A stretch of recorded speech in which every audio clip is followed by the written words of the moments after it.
10वी आणि 12वीची परीक्षा लवकरच सुरू होतीये. त्या अनुषंगानं कोल्हापूर जिल्ह्यात कॉपीमुक्त अभियान 100% यशस्वीपणे राबवण्याबाबत जिल्हाधिकारी अमोल येडगे यांच्या अध्यक्षतेखाली परीक्षा विभागाशी संबंधित अधिकाऱ्यांसोबत जिल्हाधिकाऱ्यांच्या दालनात बैठक झाली. यावेळी माध्यमिक आणि उच्च माध्यमिक प्रमाणपत्र परीक्षा केंद्रांच्या माहितीवर आधारित पॉकेट डायरीचं प्रकाशन जिल्हाधिकाऱ्यांच्या हस्ते झालं. या डायरीमध्ये असणारा QR कोड स्कॅन केल्यावर यात परीक्षा केंद्राशी संबंधित माहिती मिळणार आहे.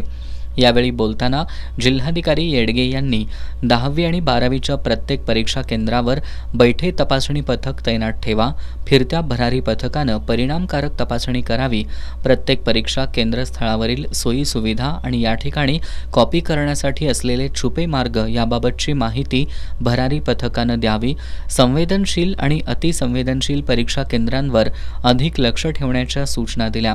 याप्रसंगी जिल्हा परिषदेचे माध्यमिक शिक्षण अधिकारी एकनाथ अंबोकर, उपशिक्षण अधिकारी गजानन उकिरडे, अजय पाटील, दिगंबर मोरे, विस्तार अधिकारी जयश्री जाधव, रत्नप्रभा दबडे आदी उपस्थित होते.